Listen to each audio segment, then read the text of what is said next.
Good afternoon, everybody, ladies and gentlemen. Welcome to the International Finland-Lithuania Strategic Governance discussion devoted to the open data governance. My name is Živilė Kropaitė. I'm going to be your moderator today. The Office of the Lithuanian Government of the Republic of Lithuania is continuing events on open data.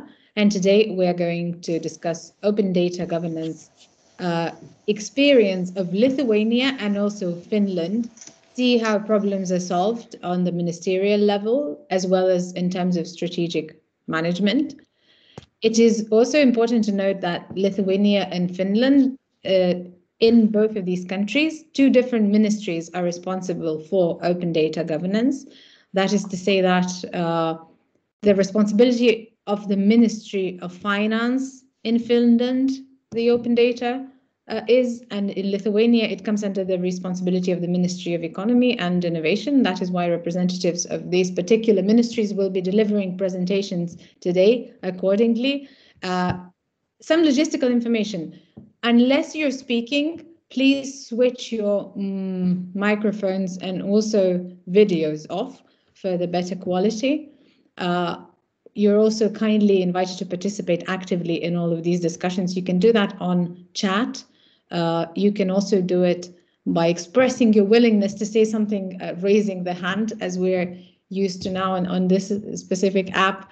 And also English and Lithuanian are both okay. I'll do my best to translate everything. As long as you have questions, and as long as you participate, I'm going to be super happy. So yes, please do switch your video off unless you are the one speaking, and sound as well. And whenever you raise your hand and we want to hear you, then we will make sure that we also can hear you by allowing you to speak to everyone. And without much further ado, let us begin with welcome speeches first. And I want to first of all invite Mr. Rimantas Žylius, who is advisor to the Prime Minister of the Republic of Lithuania. The floor is yours, Mr. Žylius. Thank you very much. Thank you for having me. As it was told, I'm Rimantas Žylius, advisor to Prime Minister. My primarily responsibility is digital agenda and open data in Lithuania, in the office of Prime Minister. So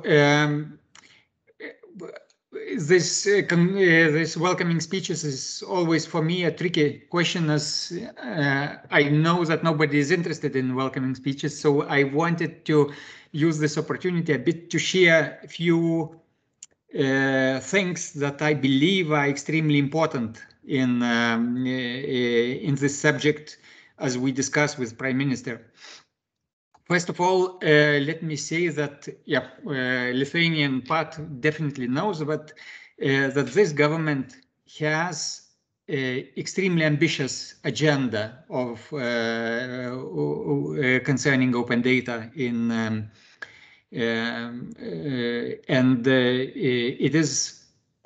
it has a kind of major in very important place of horizontal measures included in the government's plans. So government formulated that they want to use open data for deciding on the necessary decisions, for analysis before making decision, for analysis in choosing the best decision, and then in gathering feedback on the on how well these decisions were implemented or what impact they produced. And definitely this is easier said than done, and what we experience every day. So I believe that this discussion will have some insights on how it's better to be achieved. And why I think it's extremely important why this is important. So definitely one of the things what general promise holds about better data governance is that as a public sector, we will be able to produce better informed and better quality decisions. But not less important, I believe, is this part about communicating what we have in kind of our mindset of the government. Meaning that, and this was very obviously shown in the COVID situation, where we have a part of the society which finds a way or finds the arguments why they cannot trust vaccines in fighting the disease, and kind of making this health crisis prolong longer and so on, so making impact to whole country. But my point is that in every day we experience failure of the government to communicate with these people. And when government formulates, so why open data is important, why it's the idea that in order to communicate with people who do not trust you, you have to start from somewhere. And this somewhere can be facts, meaning that if we succeed in building platforms, accessible platforms with integrated data, which is accessible to people, for different kinds of analysis and insights and so on, it gives a bit of hope that we can start our discussion not from the if you believe me or you don't believe me, but from the facts, meaning that probably we can hope to climb this ladder kind of trust, building the trust rather than kind of hoping for trust. So for me, this is kind of, in a way, it's even existential. I mean, we cannot go on as societies with such intensive splits that these kind of cases produce. And what comes to the actual data things, so definitely bits and pieces of data do not produce wanted kind of, they do not give us wanted context. So meaning that even in cases of COVID, but in all the other things, we need really integrated data sets, combined data sets from which would enlighten us or which would give us insight about how one phenomena is related to the other phenomena from the different department, from data which is gathered by different departments. And for sure, these are both technical, legal, and organizational challenges that need to be overcome. But so finishing my introductory speech, what I wanted to say is that to my understanding and how government formulates it, it's that there is awareness that this kind of open data or data governance subject is not something that is fancy or needed only for economic development or something like it, but it is really something that has some existential value for the country, which gives us kind of, which is a tool with which basically will influence if we succeed as a country, as a society, or we will not. So thank you, and yeah, I finish with this. Thank you so much for your welcoming speech, and thank you for going straight to the point. I'm sure that we will discuss what you have said from many different angles. And even though you said that people don't like welcome speeches, I think we do want at least one more, and that will be the speech by Mr. Giedrius Kazakevičius, who is ambassador to the Republic of Lithuania to the Republic of Finland. Mr. Kazakevičius, we are all ears. Thank you so much, and good afternoon, dear colleagues, dear friends. Actually, I'm very happy to be able to speak on this event. And first of all, my thanks go to Seppo Mätiä from Prime Minister Office in Finland and to his colleagues, without whom this event could not have happened. Thank you so much. And secondly, I would like to use this opportunity to remember that yesterday we celebrated 100 years of diplomatic relation between Lithuania and Finland, and this very remarkable date that shows that we have special relation in the region. After 1991, Finland was among first countries that recognized Lithuanian independence, and later on that was mentor and that helped us to join EU. And now we are in international framework, including OECD. Why do I mention OECD? Actually, in my point of view, that one of organizations that use data and support governments for evidence-based decisions.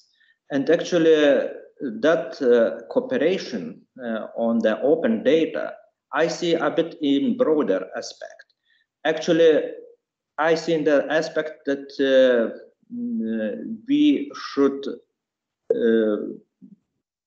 construct and build trust in our region in coherent way, actually, that what is done in Lithuania, what is done in Finland, actually that, in my point of view, is very important things that helps to raise competitiveness of our region, and actually to build society and to build a trust in the region. And actually that is steps not only for decision makers, not only inside one country. I see that it in quite broader aspect. And by the way, 11 years ago, I was working in Prime Minister Office, and we started actually discussion how that the new, in that time, United States initiative about open government could be utilized in Europe and particularly in Lithuania. And I now see what was done. On one hand, that a lot of progress was done, but still we need more efforts, and we need more cooperation. And I'm very happy that today our colleagues from Lithuania and from Finland are able to change their knowledge and to actually share strategies where they're going. And I think such kind of cooperation is crucial. So I wish you a good discussion. And actually, I hope that after this discussion will be some impact in Lithuania and maybe in Finland by promoting further open data initiatives. Thank you so much. Thank you very much, Mr. Kazakevičius. Thank you for the opening speech. We are about to begin with the very content of the conference, and we'll begin with the very first presentation. Mrs. Erika Kurochkina, who is advisor to the minister at the Ministry of Economy and Innovation of the Republic of Lithuania, is going to deliver the presentation on harnessing the power of open data in Lithuania. The floor is yours, Ms. Kurochkina.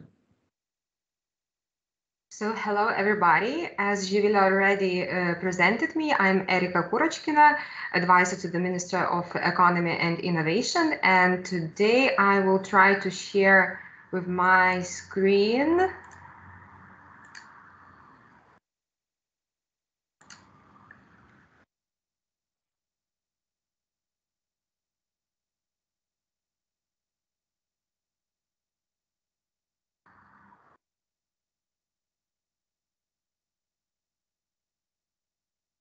Do you see my presentation?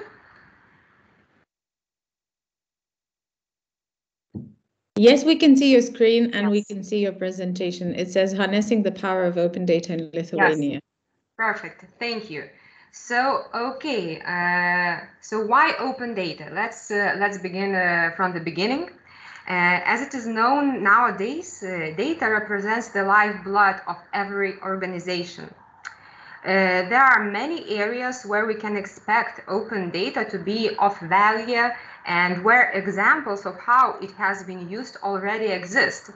There are also many different groups of people and organizations who can benefit from the availability of open data, including government itself, as it was mentioned in welcoming speeches. At the same time, it is impossible to predict precisely how and where value will be created in the future. So the nature of innovation is that developments often comes from unlikely places. So when we are talking about why open data, why it is important, we need to talk about economic, political, and social potential. Open data is a great raw material that can help create many new products and services that make everyday life easier. Both the public sector and businesses have huge data resources at their disposal, and we are facing great opportunities. We need to be able to make use of this data, as the rational use of data can create an additional 2% of national GDP. So the smart use of data can have a transformative effect on all sectors of the economy and can create new opportunities for economic growth, including for small and medium-sized enterprises based in different regions inside the country. When we are talking about public sector and social potential, we are talking about such aspects as transparency and democratic control, accountability, about the participation, about the public participation, about innovations, improved efficiency of government services, improved effectiveness of government services, impact measurement of policies, and so on. Okay, so when we are talking about the reuse of open data in Lithuania, for example, well, open data use cases to provide further insight and inspiration into how open data can be used to create services, applications, and new products. Currently, well, we have some examples. It's our various applications like Traffic, Kur Gyvenu LT. It's about living spaces in Lithuania, about national parliament, open data, and so on. All of these examples gives practical tool for the public to make their life easier, more comfortable. So we definitely see the huge impact for the society, for the whole society. Well, talking about the guiding principles, which guide us in transformation and formation of our open data, of course, okay, we are talking about the aspects that data must be primary. Primary data is published as collected at the source with the finest possible level of granularity, not in aggregate or modified forms. Data must be timely data that are made available as quickly as necessary to preserve the value of data. Data must be accessible, and of course, data must be machine processable. So these principles guide us in forming the main steps and help us to make new platforms, new principles. So usually it is said that to make a change, you need to have strong will, especially political will. So what has been achieved so far in unlocking the potential of open public sector data in Lithuania? Well, we definitely have political will. Open data is among the priorities of the 18th government of the Republic of Lithuania. So we have the huge, a big motivation, and as I said, a political will. So what has been achieved? Lithuania has achieved great progress in the field of open data, which we are extremely proud of. According to Open Data Maturity Report, last year's report, Lithuania was ranked 11th among 35 European countries. Next, we have reached tangible results in amending legislation in this regard. Amendments to the law on the right to receive information and reuse of data entered into force in July. It obliged institutions to inventory their data, to know what data are owned by the state, and open the data according to consumer demand. This free of charge and easily accessible public data will make the public sector more open to innovation and will offer more opportunities to businesses, researchers, and the society to contribute to economic development, job creation, transparency, and so on. What is important, in 2020, Lithuania's open data portal was launched. Open data sets are constantly updated on the portal. At the moment, there are 1,300 open data sets. Moreover, the Information Society Development Committee, who is responsible for the open data portal, is implementing an open data project up to 2023. And the plan is to open more than 400 new high-demand data sets.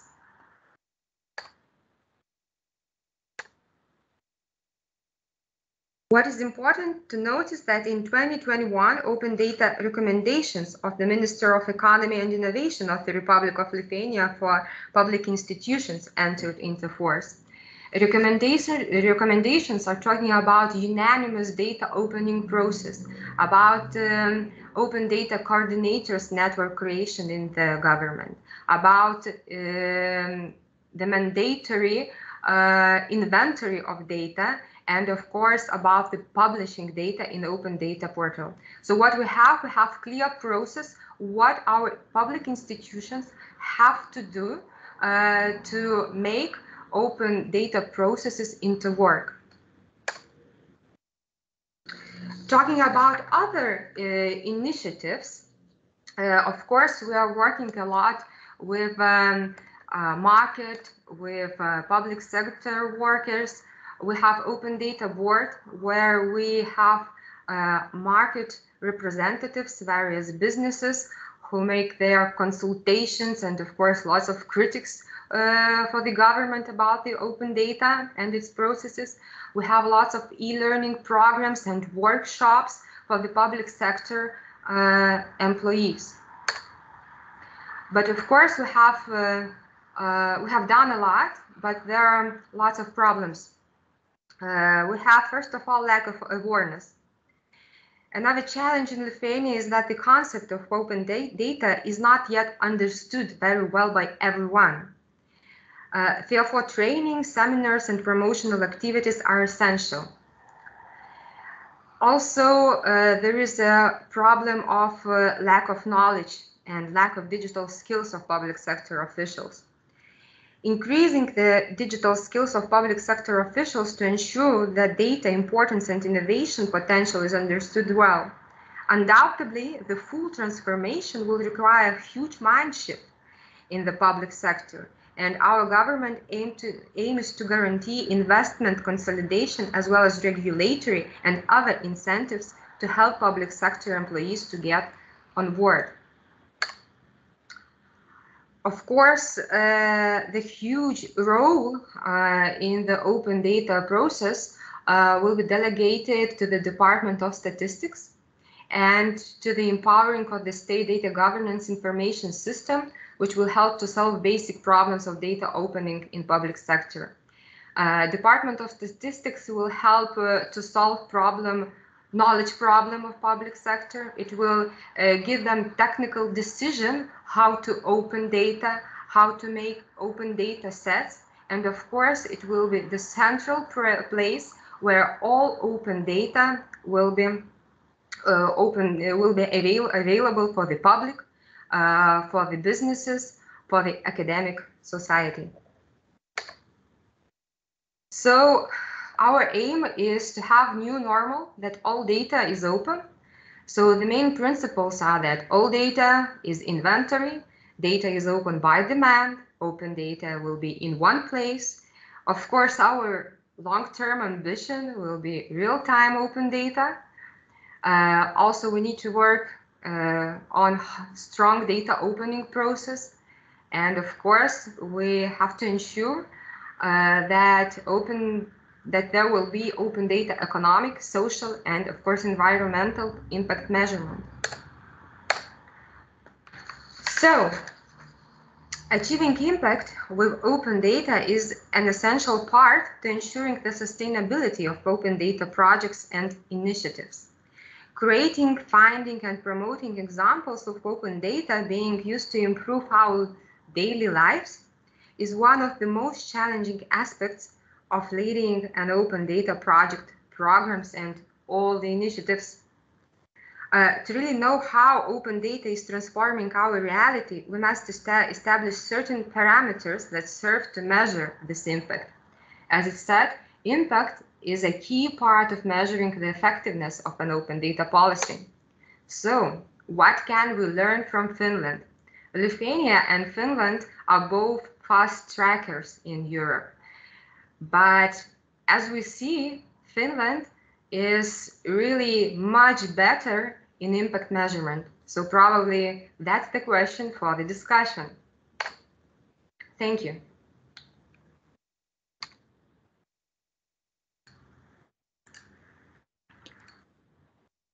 Thank you so much, Ms. Kurachkina, for your presentation. I hope that people will join this discussion, as you have encouraged, by asking questions and making their comments. You can do that by raising your hand, and also you can just simply writing a message in chat, and we will see it and we will approach it immediately. Before that happens, I have a couple of questions to you as well. For example, let's talk about the point that you have recently mentioned about creating and promoting examples of open data, which you have said that was crucial. Would you explain why that is crucial? I mean, in terms of, you know, from the perspective of the audience or of the users, for example, a Trafi user doesn't really need to know that it was an open data example. They just need to know that, you know, it's easier to get to from one place to another if you're using this app. Would you maybe explain why spreading the examples, that they are open data examples, why is that crucial? Okay, probably, thank you for the question. Probably it's important because not only for the user, but it's important and for the public sector who owns that data. Because for the user, yeah, you're right. Maybe it's not actually important that it's open data, it's public data and so on. But, you know, I think that everybody in the society has to know from where certain products comes, because that open data is also our personal data in some cases. Of course, it's anonymous and so on, but everybody must know that certain products which gives value for some businesses are made from our own data as well. And from the public sector perspective, those examples shows a very simple examples why it is important for the institutions, for the bureaucrats to work with data and to share with that data. We also have a question on the chat. What are the plans of the Ministry of Economy and Innovation in raising the digital literacy of inhabitants of Lithuania, which is an unavoidable condition for broader use of OD? You have mentioned that digital skills is an issue. Yeah, we have some plans. Of course, we don't have a made plan, as it said, with certain instruments, but we are talking about various workshops and using and recovery and resilience fund money, just, you know, I don't know, to use various lectures for the public sector, because that lack of digital skills was from the public sector perspective. So what we are planning to do, we are planning to work with ministries to encourage them to little bit to change the plans of learning programs which they have planned, because usually those learning programs are oriented to the various such things as I don't know, Excel program knowledge or some basic skills which at the moment are not so important. So we are planning to speak with ministries to change that directions from the practical perspective. Okay, and also you have mentioned that you have, as a ministry, issued recommendations for public institutions on open data. How do you track how they are following them, if they are following those recommendations? Mm-hmm. That's a good question, because those recommendations came into force only this year. And one of the main ideas was, the first step was to create a network of open data coordinators, to encourage those institutions just to have a certain person inside who will be responsible for the open data policy inside. So how we track in open, there is not recommendation, but requirement to register institutional open data coordinator in the open data portal. So we are tracking and looking who registered their coordinators and who not. And then we really actively communicate. So that's the first step. Next thing, of course, also we are tracking the inventory process of data in institutions, also using open data portal, because there is requirement to register all open data sets in the open data portal. So we are using to track, to monitor the process and the implementation of recommendation by using open data platform. Okay, thank you so much. And also, maybe I could ask you about, you have mentioned the legal amendments that have been done by Lithuania, and you have singled them out as an achievement. Are there any more legal amendments in the legislation that still need to be done? And what would you say is the most urgent one?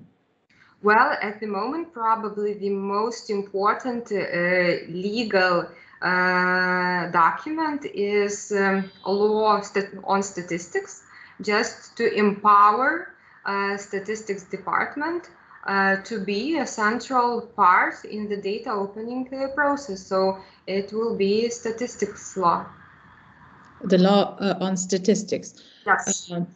Would you maybe expand a little? What is the specific amendment that needs to be done? No, actually, I don't, because it's other institutional prerogative. But what is important is need to give a certain role for statistics department to work with open data and to be a central, I don't know, body who can gather that information, that data from the institutions, work with that data sets, and so on, just to empower statistics department. Okay, thank you so much. Empowering statistics department. We have a comment from Julius Belitskas, who says that to make traffic it is necessary to have access to data. Yes, but do we then can we discuss a little bit? Is there not enough access to data? That data needs to be opened more. Is that an issue he's raising? Yes, Julius knows all the problematic, because he is one of the key people in this area in the Ministry of Economy and Innovation. So that's the problem. Why we are talking about open data, because there is not enough of that open data. We don't have access to that open data. We don't have that raw data which can be used. So that's why we are looking for that mechanisms and new instruments who will help finally open public data. Thank you so much. And lastly, just before you go, let's go back to the example that Mr. Zylus has mentioned in the very beginning. Just to remind everybody, if someone has joined later, he said that one of the issues in Lithuania is that, for example, there is a group of uninformed people which is slowing the process of us recovering from global pandemic, and they are not willing to get vaccinated. And he's saying that open data could be also a resource to educate those people. Would you maybe explain very practically how open data could be an example to inform, to better inform the audience who are refusing to get informed? Well, as I mentioned at the beginning, we are talking about political, public sector and social impact. And we are talking about the improved effectiveness of government services. So probably the practical example could be, well, national government is implementing lots of various analyses. Which have very good data, but usually that data is in PDF format, for example. And we need to make it more digital. We need to make data sets and to use various visual instruments to show public just in the common understanding and with visual understanding what we are doing, for example, by one or another analysis. Probably that would be a practical. Or of course, recently, Ministry of Economy and Innovation opened data about the finances, which we are using for various IT systems, And there we are showing how much money we spent through the various sectors, for example, at the Ministry of Economy, at the Ministry of Finances, and so on. So that's an easy example how public can check where their money are going. Okay, that's enough for an answer. Thank you so much for this really informative presentation and then a really thorough discussion as well. Thank you to the people who have been participating in the discussion. I would encourage you to do that in the following presentations to come as well, because we have 3 more to go, and let's make most use of it. And at this very moment, I'm going to thank you, Ms. Kurochkina, advisor to the Minister at the Ministry of Economy and Innovation. And we're going to move to the next presentation on enhancing open government partnership and anticipatory innovation governance in Finland. And that will be presented by Mrs. Johanna Nurmi, who is Ministry of Finance, who is representing the Ministry of Finance of the Republic of Finland. Ms. Nurmi, the floor is yours now. Thank you very much and good afternoon, everyone. Can you hear me just fine? Yes, we can hear you fine and we can see you fine as well. Thank you. Good. I tried to share my screen as well. Let's see how that will go.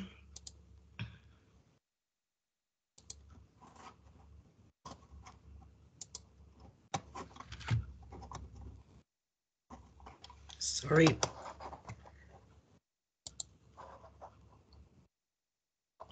Okay, now?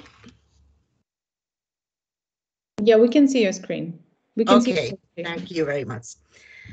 Yes, I'm Johanna Nurmi from the Finnish Ministry of Finance, from the Public Governance Department, and my department is in charge of general governance and personnel policies of the government.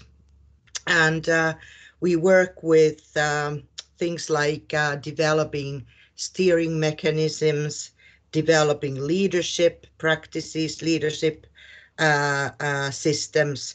We deal with civil service ethics and open government and transparency of public administration, for example. I'm in no way an expert on open data specifically, and my perspective is more on how open data is part of more general reforms in Finnish public administration at the moment, and more specifically how it is a part of our open government action plan, and how it is visible in an ongoing reform on anticipatory innovation governance in Finland. When we talk about open government in Finland, we usually approach it from these 8 different perspectives, which are easy to understand. We often say that government is not open unless it is understandable. And this, of course, also goes for open data. We have examples of discussions on how some data sets are not really open because they are not understandable to anyone else except for those specific experts dealing with this data, etc. I'm sure you are also familiar with these questions. One part is, of course, participative government. And then open procedures, meaning on how open are, for example, the decision-making processes of government, and how can we improve that part of our operations. Government as an enabler is also an important part of this open government improvement. That refers to things like how can we support the functioning of civil society, or now that we're talking about open data and innovation, of course, how we can support the possibilities of different innovations in our society by opening up the administration, for example. And then specifically the area of open data. Communication is of course part of all these different aspects, but as it is very important, we wanted to have it also as an individual area of work, and we all know on how the ways people want to communicate, for example, with the administration are constantly changing, and we have to pay attention to that too. The element of trust has been mentioned a couple of times already during this meeting, and that is also a very crucial part of our open government reforms. And we actually just commissioned a big trust survey from OECD that was published earlier this year on because we wanted to study more closely how Finnish citizens actually now trust the public administration, and what are the different aspects of that question. And then access to information, of course, is always an important part of open government. I will not go through all these different aspects in a detailed manner, but I will just say that access to information is actually a current issue also in Finland at the moment, because you might know that we have the oldest access to information law in the world in Finland. It's over 200 years old, but the current version is already 20 years old, and there is an reform going on at the moment to update the legislation to better meet the requirements of today. And a lot of that has to do with digitalization and the use of data also. So that is ongoing in Finland at the moment. This is the responsibility of Ministry of Justice, not the Ministry of Finance, but it is an important part of this open government reform. I already mentioned easy to understand aspects. I will not stop there more now. And participation, this also has, of course, an aspect that deals with open data. Our main goal regarding this part of work is to ensure that all of those interested have a possibility to participate in the preparatory work of government and take part in the development, for example, of public services. And we all understand that that requires not only kind of open procedures, but often also a certain level openness of data. Open procedures, I already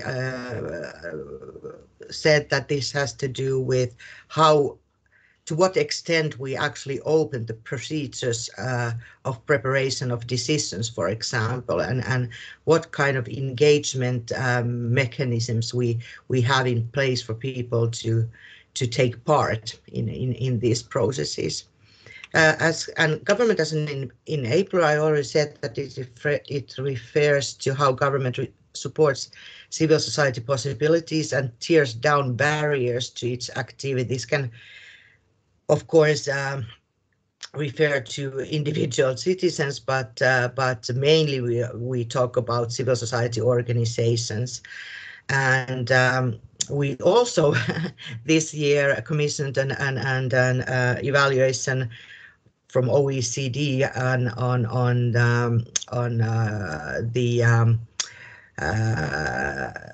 the state of civil society in Finland, and we are at the moment going through with the recommendations made by OECD on how we can strengthen this part of our society also in the future. And then the area of open data, which is the specific topic of today. It seems very similar with the presentation before, that the goal is that data can be used in an open and machine-readable format. And we have a 4-year action plan of open government that includes 3 specific commitments regarding open data in Finland. The first is that the public sector promotes government openness by opening public interfaces if there are no specific reasons to keep them restricted. The second one deals with quality criteria intended to facilitate utilization of data. And the third very important part is the ethical guidelines.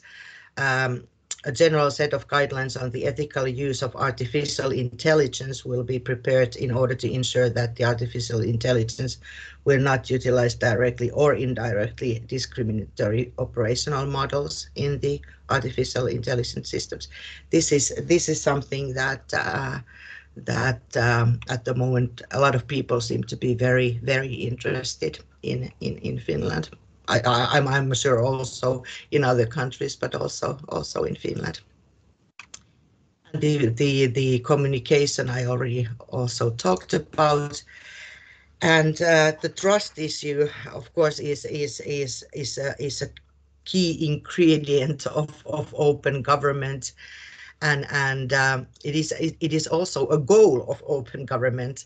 And all these 8 aspects that I just went through actually also intend to strengthen the trust between public administration and the general public in Finland. Just to mention that we, at the end of last year, we also published a new open government strategy of Finland, and just to say that the vision of that strategy is that the open government is a key resource in Finnish society, and open government builds trust, security, and confidence in the future among citizens. And I see that we are a bit behind the schedule here. I try to be quick and move to another example of how open data is connected to more general and current reforms of public governance in Finland. We have this ongoing process again, surprisingly, with OECD on anticipatory innovation governance. And as I just said, that easy to understand is an essential ingredient of open government. Anticipatory innovation governance is not perhaps the best example of clear language, but here is the definition of the concept by the OECD. But the idea is that as government, we need to be better than we are today in creating structures and mechanisms that allows and promotes anticipatory innovation in our society. And what anticipatory innovation means is that we need to first create knowledge about the future and then act upon the knowledge of the future by creating something new that has potential to impact public value. And I'm sure that you also recognize this need when we think about kind of big issues that we are also globally dealing with. COVID situation has also been mentioned, but climate change is another example of things that we don't actually know how they will go, but we need to be able to anticipate and forecast different scenarios and create innovations based on these different scenarios of the future. And we have this 2-year project going on anticipatory innovation governance. This is an interesting project for us. This is the first one that we do this way, that it's actually carried out by OECD, but financed by the European Commission. And we are now halfway through the project. The first year, OECD studied about the kind of current state of these affairs in Finland and created a kind of draft model on anticipatory innovation governance in Finland. And next we will have a kind of pilot phase where we'll test this model. And after that, we will kind of have more holistic picture on where we are regarding this issue at the moment and what we should do in the future. But regarding the anticipatory innovation governance and open data, I can see at least like 2 clearly connected parts here. First, the question of public interest and participation, and more specifically, the question of how to make anticipatory innovation more democratic. And of course, here, opening up the data to allow for the reuse of data to create innovations or to create kind of alternative analysis of the data is a key part of democratic innovation. And the second clear connection I can see here, the number 4, alternative exploration, how to create more room for sense-making, experimentation, innovation, and iterative development in policy-making processes. And here the question not only on openness of data, but also on quality of data that we use and we have available when forecasting the future or we're anticipating the upcoming changes is a key question, one of the key questions. And I mentioned the pilots that are now starting in Finland to test this model. We have 4 pilots. One has to do with climate action and finance policy, how they are connected together. And the second one is education and continuous learning or lifelong learning, if you wish. The third one on welfare of children. We are testing child budgeting on the national budget. And the fourth one is, to me, actually personally very interesting one, trust and dialogue between politicians and civil servants. And actually this dialogue will take place next week. So a week from now, I would be able to tell more about how that went. But these are the 4 4 issues that will be dealt with in the pilots on this project. And I will end here by saying that from our open government and also from the perspective of forecasting and innovation, the trust is definitely the key ingredient in policy making, and future regarding all these issues is created through dialogue between public administration and other actors in our society. Thank you very much.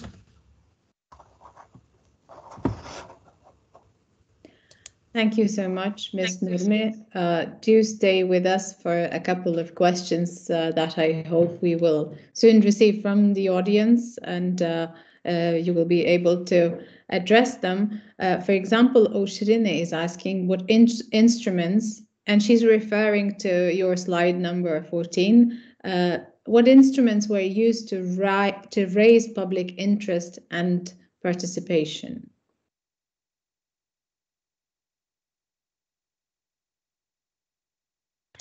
Well, regarding the pilots or the anticipatory innovation project, we are just starting the kind of piloting phase, so I don't have that much experience on that specific context yet. But in more general, the instruments that are used to raise public interest and participations are multiple, in a sense that what we are talking about mostly in Finland at the moment is that we have to pay attention to the fact that different people have different needs, and people need different ways of communicating with administration, and in very practical way, that means that very often us from the central government, we actually need some kind of partners in these engagement activities to be able to reach people that we don't normally reach in our engagement processes, for example, because and very often they are civil society organizations dealing, for example with children and youth, elderly people, immigrants, handicapped people, etc., and through these civil society organizations, we can organize different ways of discussing and dialoguing with these different groups of people. And now with the COVID situation, the challenge has of course been that not all people are digitally able to take part in these engagement activities, and there the support that can be given by civil society organizations in that respect is also very important. I'm not sure if I answered the question at all, but it's difficult to give one exact response to that, as it depends on the question and it depends on the issue at hand, which ways are most effective. Algirdas Cibulskis is praising your slide, which says that government is an enabler, saying that it's good and a positive image of government efforts. And I just wanted to ask you how positive, in fact, the image of the government is, because you have mentioned several studies, you have emphasized that trust is something that is very important. You have also said that, I think with OECD, you have carried out a study to see more closely how the Finnish citizens trust the institutions, and you have referred to that trust issue many times in your presentation, but we haven't gotten a glimpse of how trusting the Finnish citizens actually are. Yes, I should have included a slide on that on my set. I'm sorry about that. Referring to the current OECD study, if you look at the central government, the central government of Finland, around 66% of the Finns say that they trust the government, and if you if you look at how much they trust the local government, the level is slightly lower. It's if I remember correctly, 56% or something like that.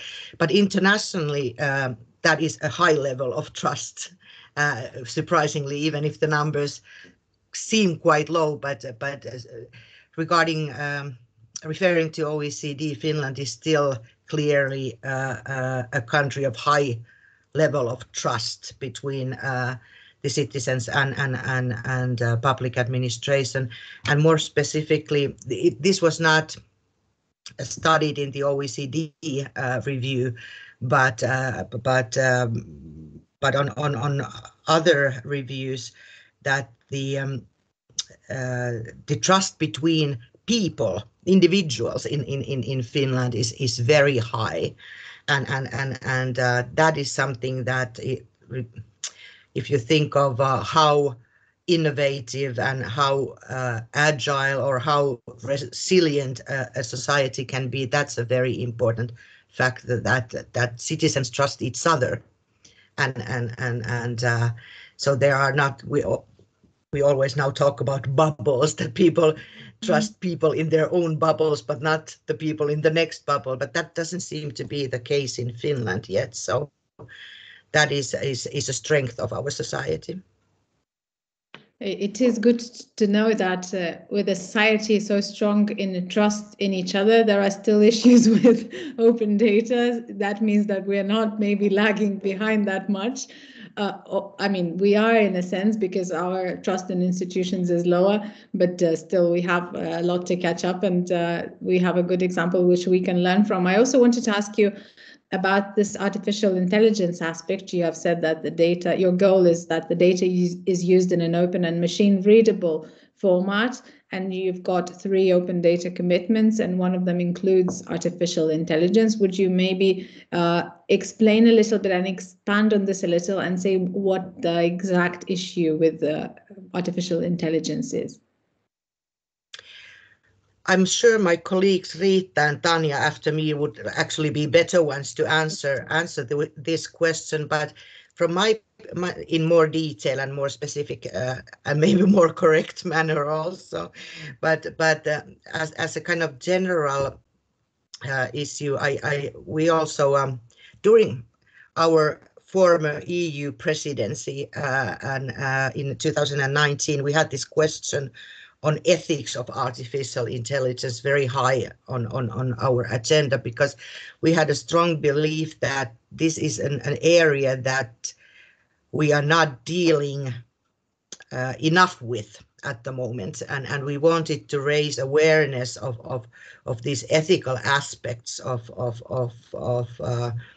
artificial intelligence, not only in Finland but also with our colleagues in other countries. And it turned out that many of you were actually at that moment discussing exactly the same issues, and we realized that there was quite a lot to learn from each other, and a lot of aspects to discuss together, and I'm very glad that since that this work also has been, not due to our presidency, but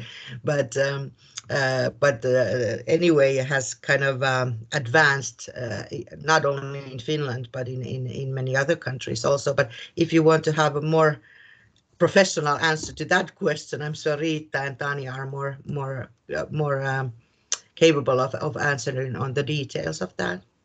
I think the question asked by Žilvinas should also be addressed to them, and I think one of them, Riitta, has already answered. Does open data always imply free data? Žilvinas Jonaitis is asking, and Riitta is saying that open data published by public sector is mainly free of charge and available for reuse.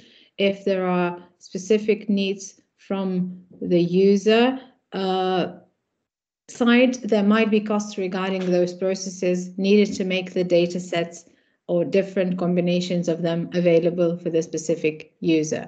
So thank you, Riitta, for this answer. Thank you for the presentation, Ms. Johanna Nurmi, and we have discussed certain aspects with the audience. Thank you for that as well.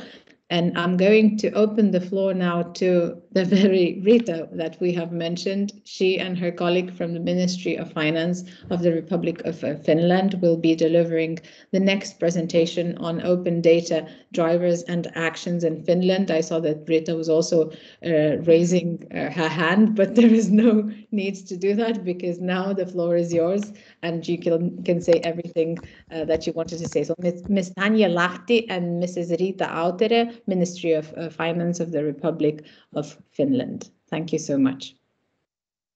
Thank you so much, and good afternoon, ladies and gentlemen. And it's great honor to be in this event and give this presentation together with the Rita Autere. She's my colleague. So my name is Tanja Lahti, and I work for the Ministry of Finance, and I'm leading a project called Opening Up, Opening Up and using public data. And I will tell you more about that project a bit later, but let's see with my slides. Do you see my slides? I want to make sure that you see, yes, see it. Everything's fine. Great, thank you. So let's begin. So in Finland, we have been sharing public data as open data over a decade, so quite a long time. And our national legislation is very pro-openness, as Johanna already explained a bit. And I would say that two key general acts or laws in our country are definitely the Act on Openness of Government Activities since 1999. And another one is quite new one. It's Act on Information Management in Public Administration since 2019. And the first one is about the right that everyone has right to access the official documents in public domain if there are no argues or any restrictions regarding that. So that's the basic idea behind our legislation. And as we all know, EU Commission has set us different kind of obligations regarding open data as well, mainly the PSI directive and other substance directives. So those have been very good drivers in our country, definitely. So we have been implementing those. And in addition, the aim of sharing public data has also been part of our government programs over 10 years. So it means that we have had different kind of actions and projects going on during the previous years. So we have had quite a lot actions going on last years. And it's very good to understand the community is very active in Finland as well. So they have different kind of needs. And for instance, we have very active NGOs, for instance, Open Knowledge Finland and Open CLAM associations, and they are very good way to pushing us and supporting us to go forward in open data field. And at the moment, the situation is that we have this opendata.fi data portal, and actually it's launched already in 2014. And in addition, we have several other open data portals in our country, local ones and thematic ones. For instance, the Helsinki Region InfoShare, which is providing information regarding our Helsinki metropolitan area. And in addition, for instance, finna.fi, which is providing the museum and archive data and so forth. So the situation is that we have actually quite a lot data already available as open data.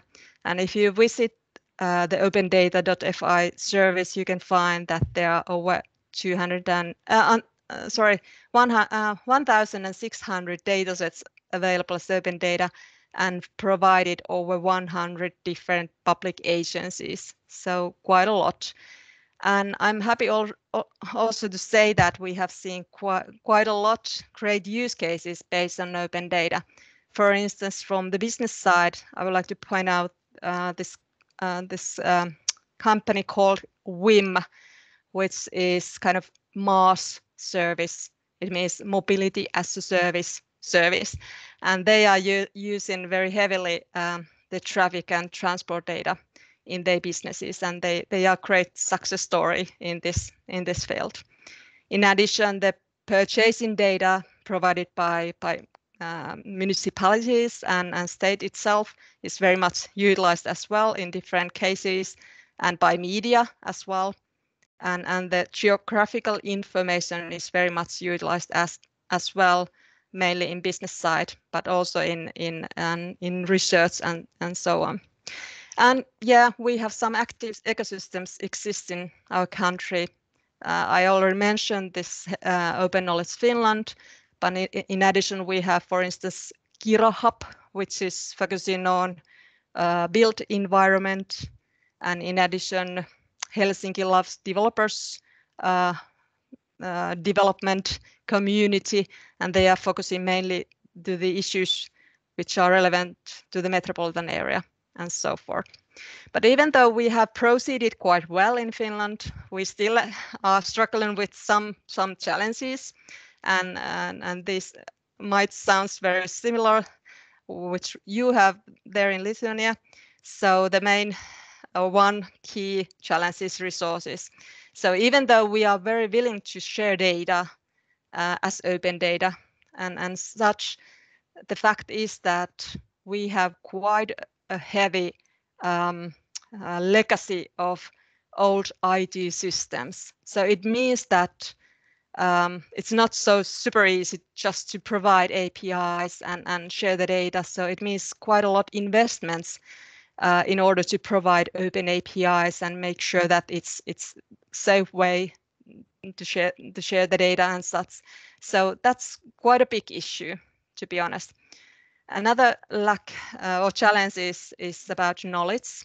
So some of our public agencies, the big ones, for instance, the National Land Survey Agency and such, they are very talented in sharing data. So they have no challenges, so to say.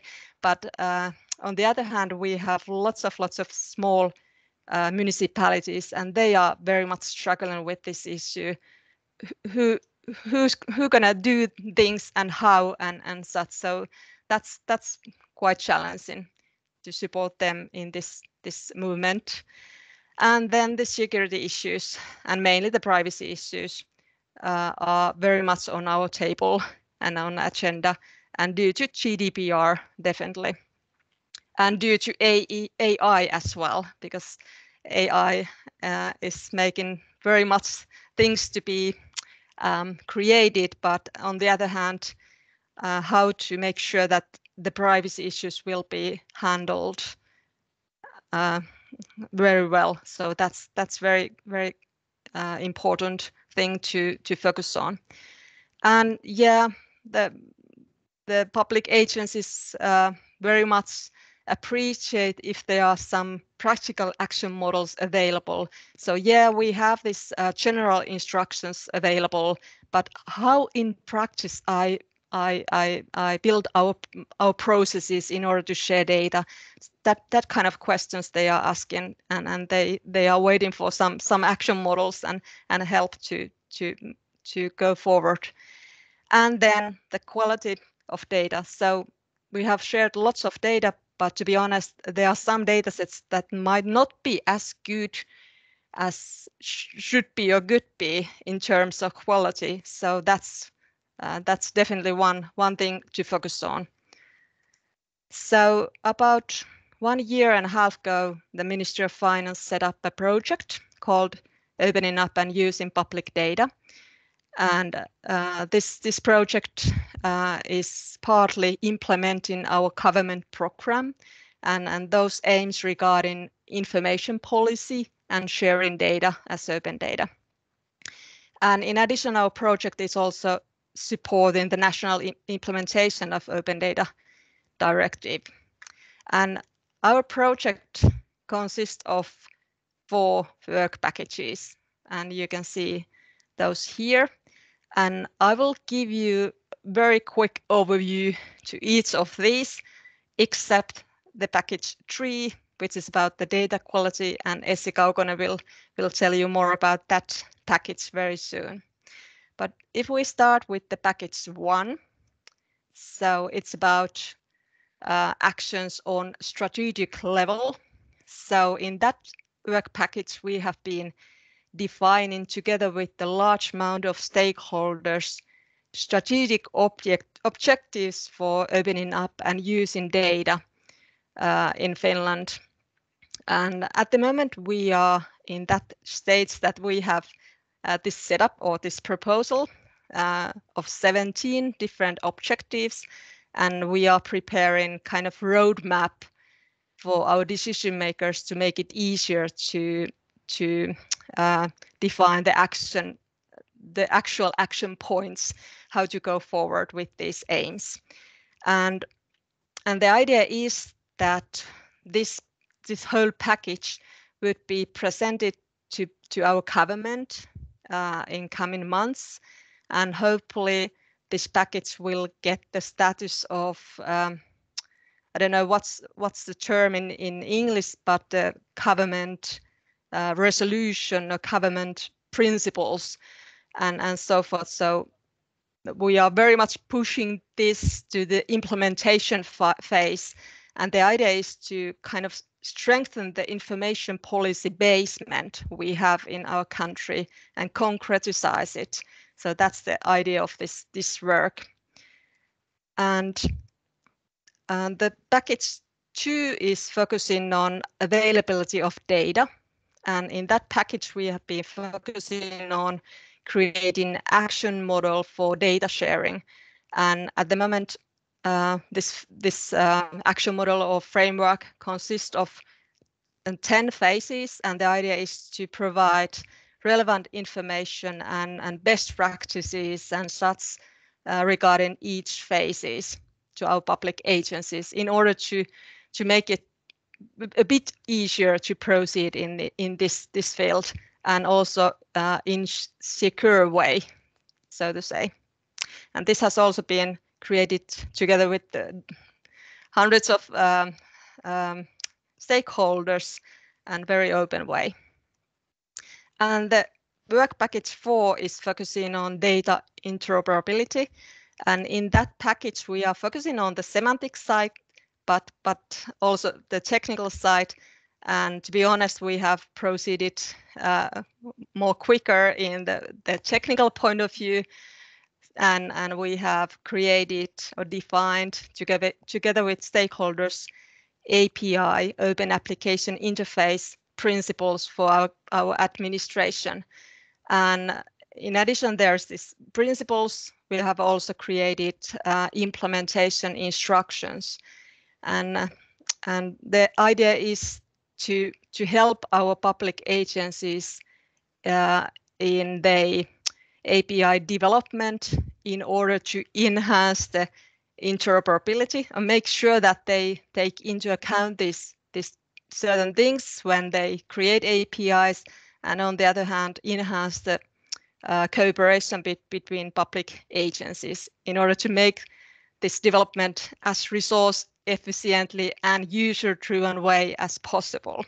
That's the idea. But anyhow, at this point, all these outcomes of our project will be more or less recommendations. But I don't know, hopefully in some of these issues will be handled as part of some legislation processes in near future. I don't know, let's see what happens. But this was my part, and thank you for that. And then now it's Riitta's turn. Please, Riitta. Thank you so much, Tanja. It's quite easy to continue with this set after you. My point of view is more international cooperation point of view. If we look behind that API framework Tanja just presented, there's several hours, 100 hours international cooperation behind it. The API framework is based on the European Commission's Joint Research Centre's work, and proposition for a framework for digital governments to use and test within their own API plans and development work. And now we are trying to find out whether it suits in Finnish needs, how it supports Open Data Directive implementation, and what we can do with it, and probably something to give back to the Joint Research Center as well. There is a link and information included, so you can have your own check for that framework, whether it gives some answers or make new questions in your own environment, in your own agency, and in your own work. And please make also suggestions and comments for the original development group. I think they will appreciate that a lot. But what we have done in Finland together with other countries, Tanya, could I have? Excellent, thank you. As mentioned earlier, we have also implemented, transposed the Open Data Directive. And in this opportunity, I would like to thank very much, very deeply, our Lithuanian colleagues for all those discussions, meetings, negotiations, and correspondence having together with those years before implementing meeting in Finland mid-July. There has been enormous support with our Nordic-Baltic cooperation with during that path, which ended here in Helsinki in Finland. Amendments in 2 existing laws, Act on Information Management in Public Administration and Act on Transparency in Government. And then 2 new acts, Act on the Reuse of Information by Companies providing certain services of general interest. Those familiar with the Open Data Directive can easily see what's behind on that act. And then another act on the reuse of research materials produced on public funding, it as well implementing Open Data Directive needs. We'll see what happens with the high-value datasets. We, and I think in Lithuania, you are waiting the Implementation Act as well, and we'll see what happens when it comes out. And then there will be some new steps, actually on the very next week. The Nordic-Baltic cooperation in open data initiatives includes Nordic Council of Ministers, and especially the MR Digital Ministerial Group for Digitalization. The cooperation on digitalization includes 3 topics, one of them promoting green economic growth and development in the Nordic-Baltic region through data-driven innovation and a fair data economy for efficient sharing and reuse of data. And that's something we'll have most interesting discussion next week on the digitalization ministerial meeting here in Helsinki, Lithuania taking its part as well. And the ministers will be discussing about Nordic Baltic green data space based on open data, and that next steps needed towards it, and how we can use the Open Data Directive high-value datasets to be as building blocks within that work. So I'm looking forward next week meeting together with Baltic states as well as Nordic states, and we'll see what will happen with that data space. That's a possibility to strengthen the impact and the value of that open data and the high-value data sets together, combining different data sets, and hopefully finding new ways to use data already existing, already opened and published. And then a small step backwards towards that artificial intelligence discussion earlier this day. In Finland, we have quite small language area, so the public sector open data has been recognized as a valuable source for material to educate artificial intelligence systems in operating in Finnish language. And this way, the open data material already existing has valued and even somehow cherished. And due to that, there's a need for ethical discussion, how to use public sector open data when it's needed and used by companies working with different artificial intelligence systems and solutions. And therefore, there's a deep need for common understanding about the ethics and the use of data within artificial intelligence. So I think that's the main reason why we are in so deep discussion at this moment for ethics and data and artificial intelligence. I think this is my part of today's inputs, and I'm waiting and somehow eager to hear your questions. Thank you so much. Thank you so much, both of you. I have now seen that the Lithuanian representative has, I think, left, but I wanted to refer back to the issue she raised at the end of her presentation, where she said that Finland is way more advanced in terms of impact measurement when talking about open data. Would one of you want to maybe expand on this a little? Either Tanya or Rita, if you're still with us. I think we both are here. If I started on the strategic level, and then I think Tanya has more hands-on level, how to measure impacts.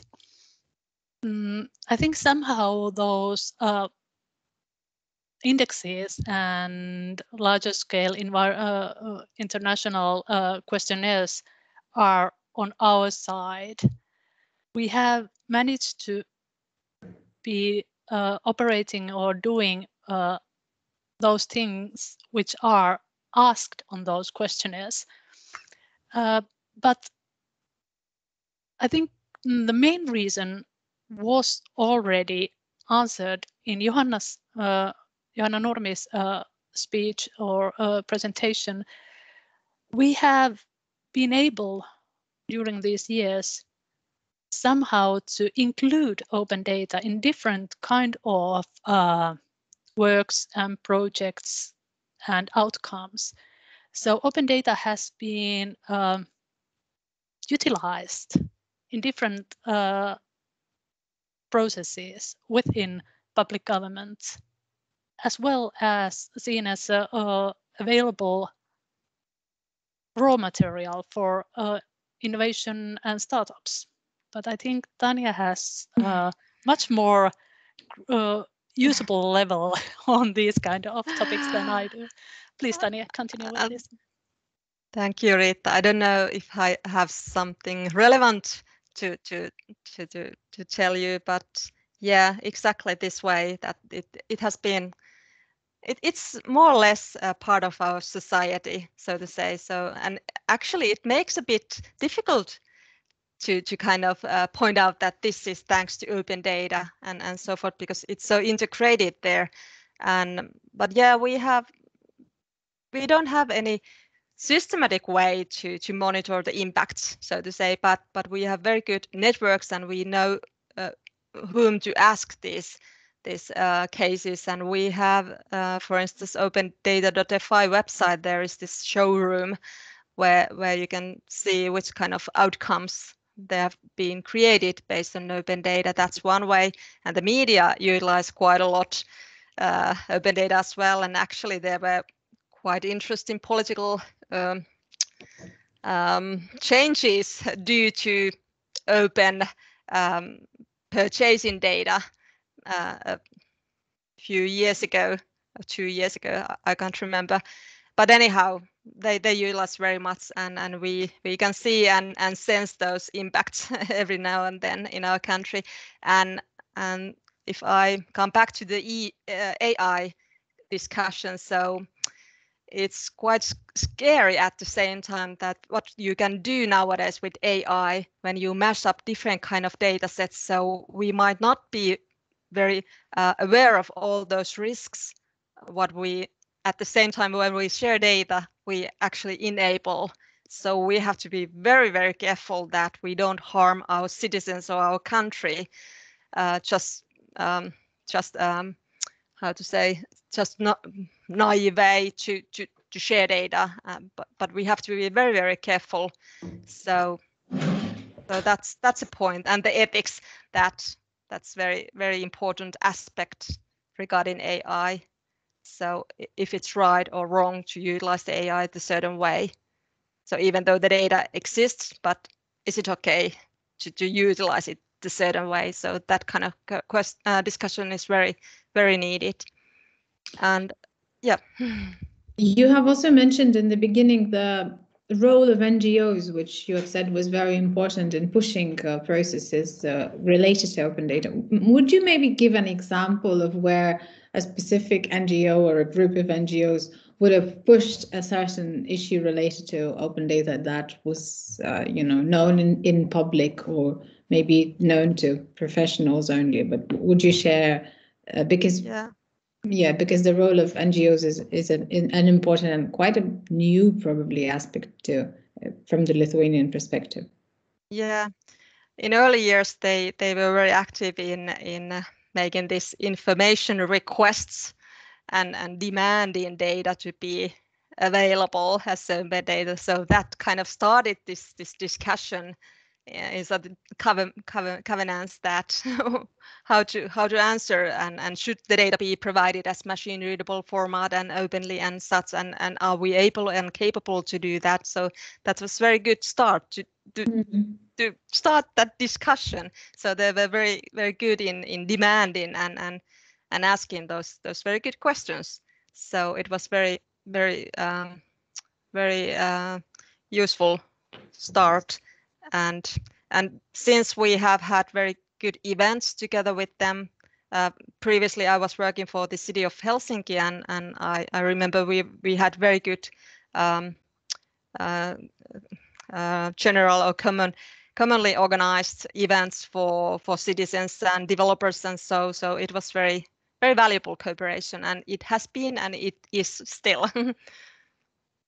There is a question from Ushrine. Thank you, Tanya and Rita. What specific instruments are in place to promote the use of open data in Finnish society? And I think Rita has started answering this question. Usually, quote, the agencies or public bodies' resources, their own data opening processes. So there is lots of civil servants involved, but quite a few in a single agency, usually 1 or 2 persons per agency, unfortunately. Would you have anything to add, Tanya? Yeah, it's exactly that way usually, but yeah, again, I can share experiences from the city of Helsinki side. So they do quite a lot cooperation, for instance, with these schools, these what is called applied universities of applied sciences.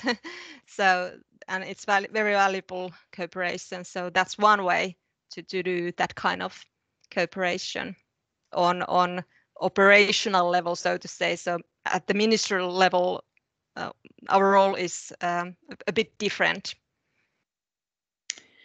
Maybe last but not least, I could ask your colleague Rita about this Nordic-Baltic cooperation and Nordic-Baltic space, which is under discussion and will be discussed next week. Would you maybe expand on this a little and say what kind of a project is this? Has it been ongoing, or is it something rather new?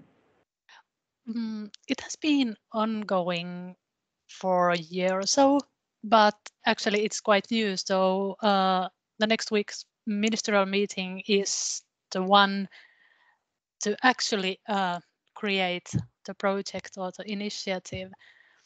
It's about the Nordic Baltic Green Data Space, which has been opening up. There has been 2 workshops within colleagues from these countries to make a suggestion for ministers for next week's meeting. And afterwards, there will be more workshops and discussions about what kind of data, what kind of data needs, what kind of cooperation there will be. This is related both in Nordic Baltic cooperation as well as the European Commission Data Act initiative. And I think this is one of those issues towards integrated data sets, not only in a single country, but cross-border within this Nordic Baltic area with our own specific needs, and hopefully for an example for the rest of Europe. We have common interests, we have common ways of doing things, and there's our strength. So we'll see what will come up on next Tuesday and what kind of initiative we'll have afterwards. I know the Ministry of the Economy and Innovation of the Republic of Lithuania will be involved with next week's meeting. So I do have great hopes for that cooperation.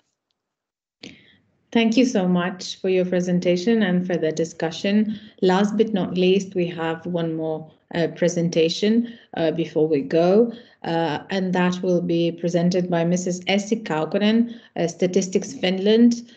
She will talk about data quality framework project enabling broader and better use of data. Ms. Kaukonen, the floor is yours. We are eager to hear from you. Good afternoon, everyone. Thank you. Pleased to join this meeting. I will shortly first share a few facts about the open data opened by Statistics Finland, where I come from, and then I will move to the data quality framework project, which is part of the opening up and using public data project, which Tanya just mentioned. The PSI directive from beginning has been a major impact on opening up data in our office, and today over 2,000 tables or even more, depends on how you calculate them, are available as open data, and they are one big part which is contributing to the today's Finland audience score. Today we use the CC BY 4 license, and it's applied to all Statistics Finland's open data materials. And this is something that had really made the processes of opening up the data a lot smoother, and there are no tricky questions afterwards either, whether the data can be used for this or that purpose, this or that way. When we look at our open data from user point of view, no registration is required for using our open data. The downside is, of course, that we do not know exactly who are using the data retrieved through the APIs. Users, as I mentioned, can utilize the data freely without any restrictions. And there's also a lot of guidance and supportive material for different kind of experts and roles available on our website.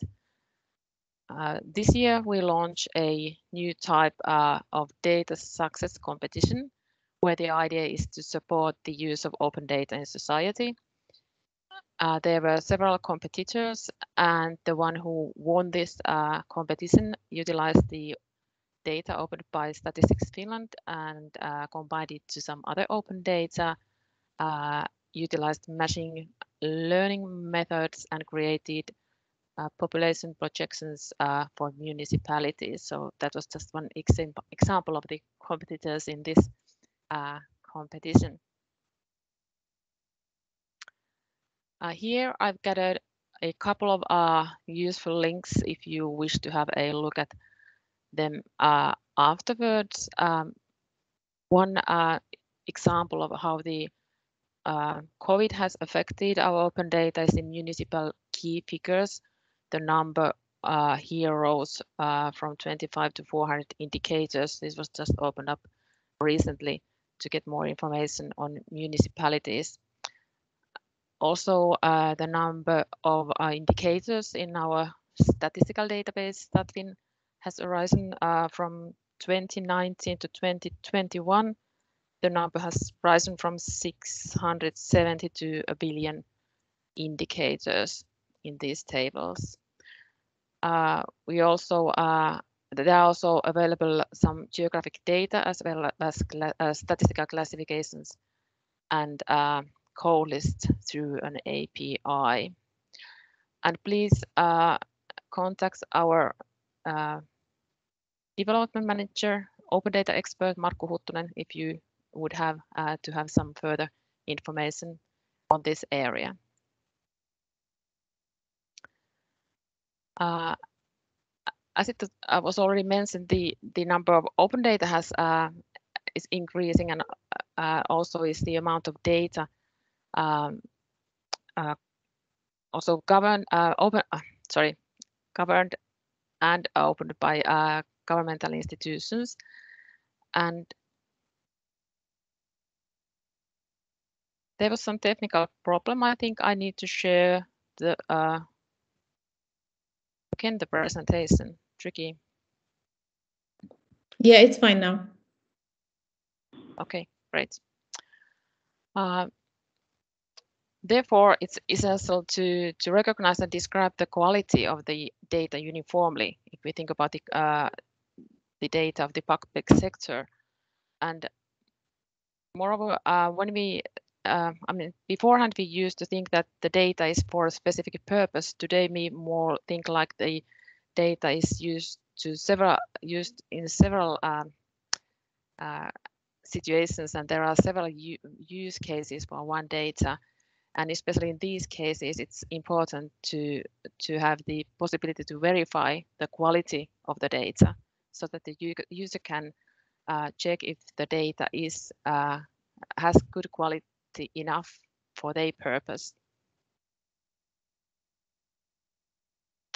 Therefore, we have this data quality framework project, which is going on at the very moment. And the aim is to increase the usability and uniformity of the data and extend the use of data for decision making in society as a whole. The practical purpose is to describe the quality of the data in a uniform manner.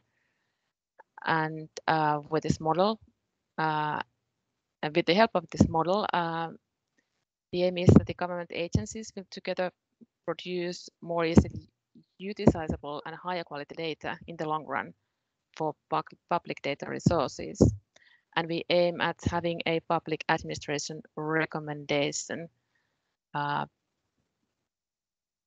the end of this year.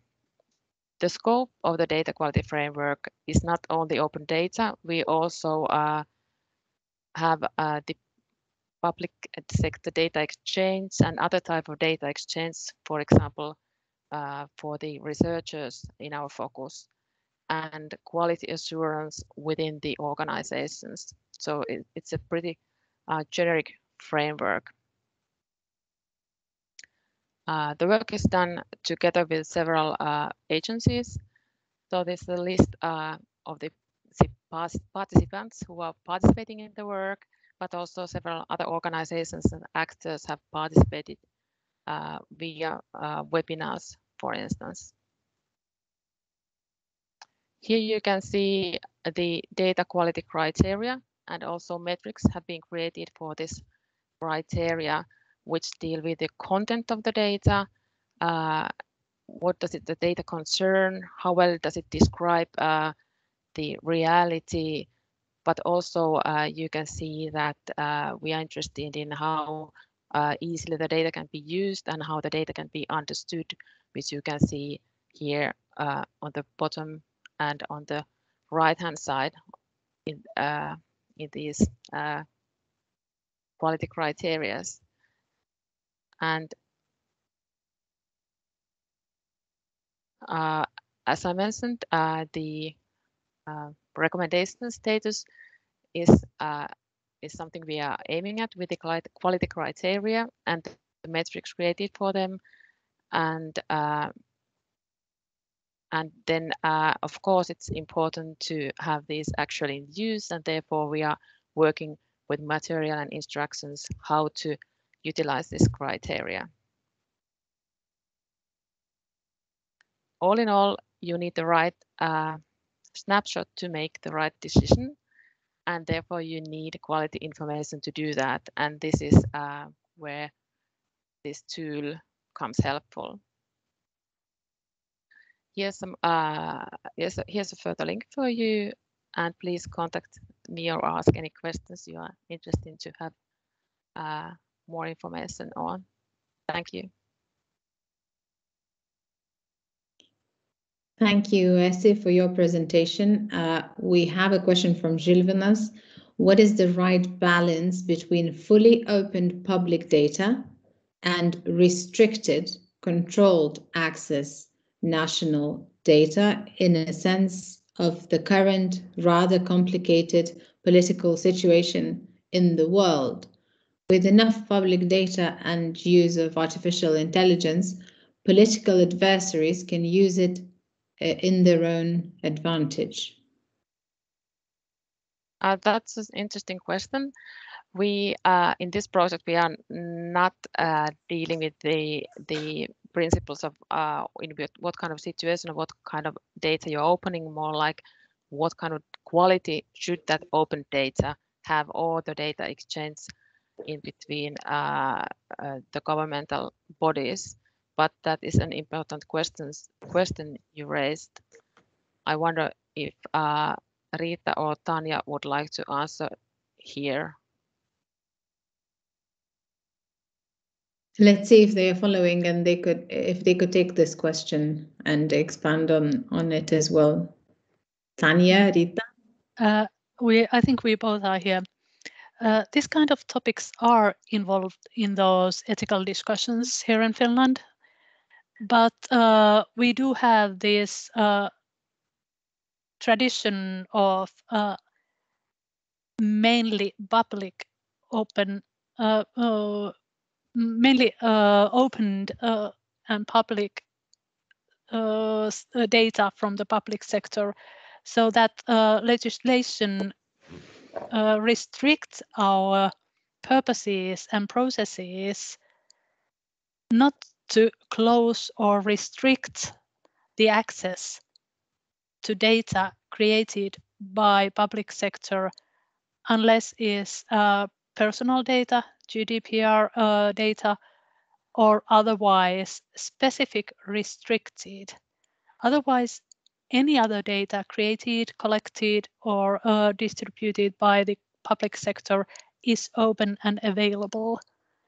So that gives the framework we are working here in Finland. And due that, the ethical discussion in current situation, in current changes within data processes is deeply needed. But I'll give Tanja her turn. Please, Tanja. Thank you, Riitta. Actually, I don't have anything to add. I would say that you pointed out very well the situation in our country. It's exactly that way. Let's go back to Essi then and ask you something that might sound very general, but it may be important for us as a summarizing point. What would you say is the biggest issue with open data in Finland? Is it the ethical things that we have been discussing? Is it the quality of data that has been mentioned as well? What would you single out?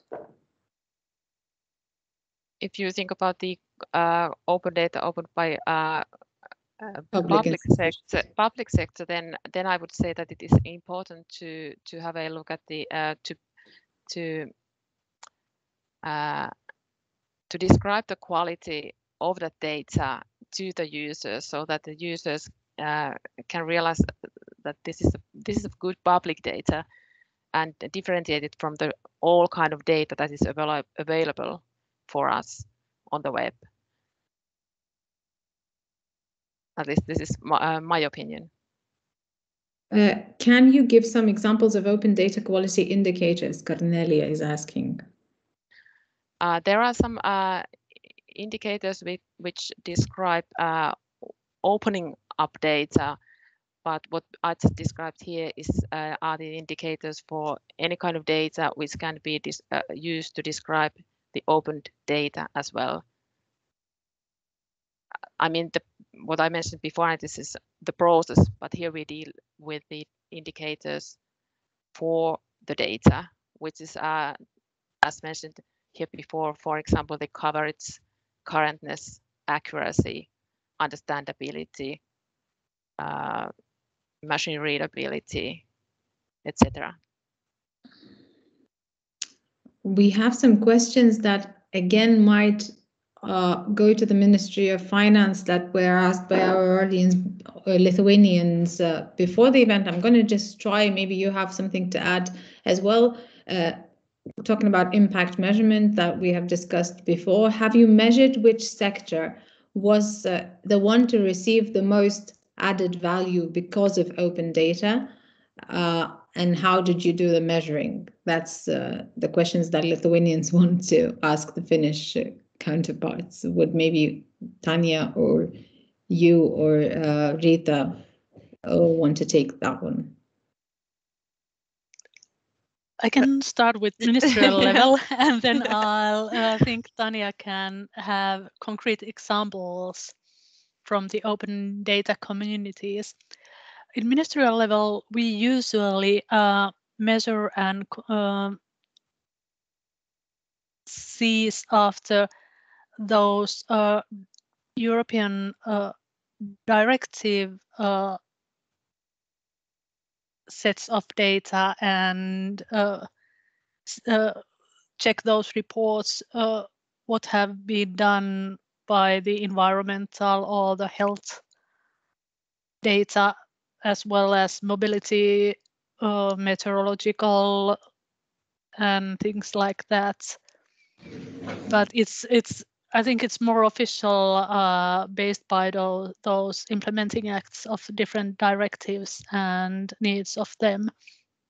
And then the actual impacts and benefits are actually on the ecosystem and community level. And I think Tanya is well informed by them. Thank you, Rita. Yeah, I would point out that this environmental data sets, or I'm referring to traffic data, transport data, city bike data, public transport data, and such. It's very much utilized in metropolitan area, and in addition, all this data sets regarding buildings and built environment and infrastructure and such is very valuable as well. And actually the 3D models, for instance, the City of Helsinki has released or published the 3D model. It's semantic model, and also what is called, I can't remember the other name, but anyhow, it's utilized by businesses as well, and actually in movie sector as well. It's very interesting. And in addition, I would say that this financial data, for instance, the purchasing data, how the City of Helsinki or other municipalities use they data, actually they money. It's very interesting from many stakeholders' point of view. So yeah, the geographical information, traffic information, financial information, those are the very much utilized, and the events information regarding events, what's happening in for instance in city. So that's very valuable as well in many stakeholders. There are some. It's like, yeah. Okay, thank you so much. How is data? We have partly touched upon this, but not really. How is data opened in Finland? Is it a centralized process, or does each institution prepare them and deliver them to the Open Data Portal individually? Is there some kind of a mediator and so on and so forth? Who is it and what is it? Whoever wants to take Yeah. I think that's Yeah. the Ministry of Finance again. Yeah, I can ask firstly.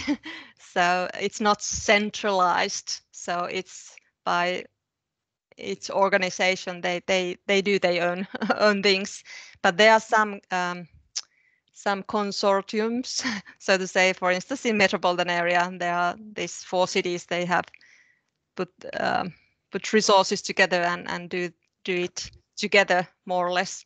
But mainly it's each organization by themselves. But there is this opendata.fi service available for any public agencies and actually for associations as well. So that's a place where to publish the data, but it's this way how it goes. Or do you want Riitta to add more?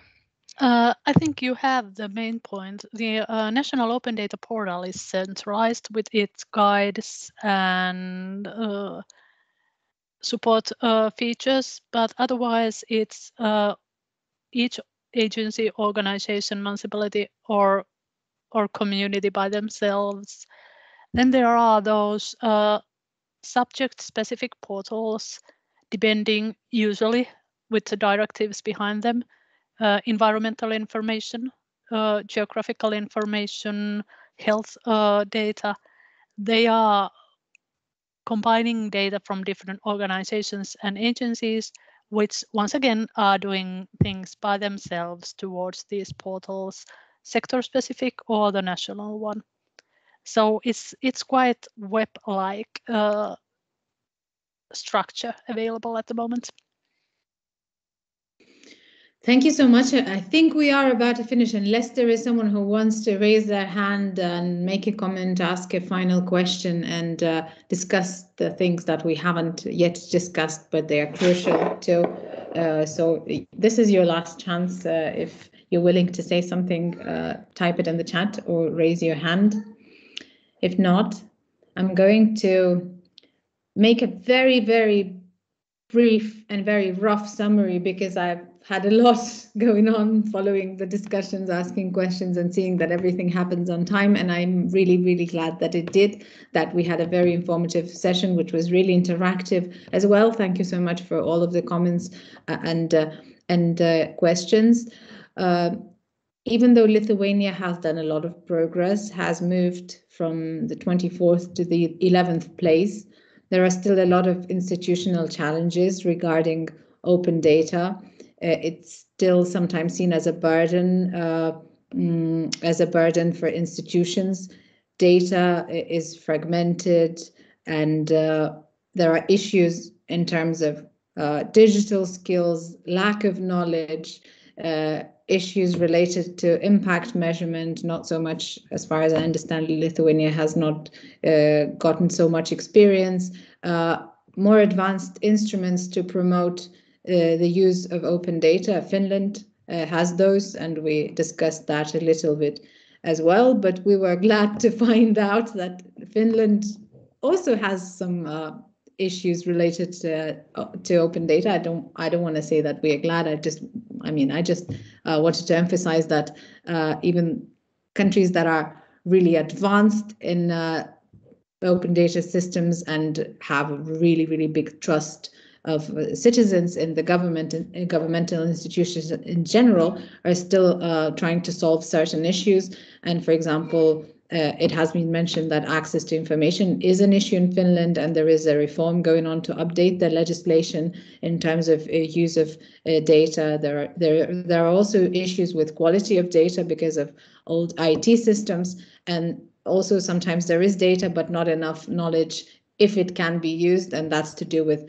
ethics, and mostly it has been discussed, it had to do with artificial intelligence. So these new issues that still require discussions. So these are just several of the things that we have touched upon. Thank you again for your questions, and thank you again for all of the discussion, experience sharing, I'm sure, and I hope that it was useful to both sides, to Lithuanians specifically. So thank you, the Finnish colleagues, and thanks everyone. I hope it was fruitful, and have a good rest of the day and a good upcoming weekend. See you.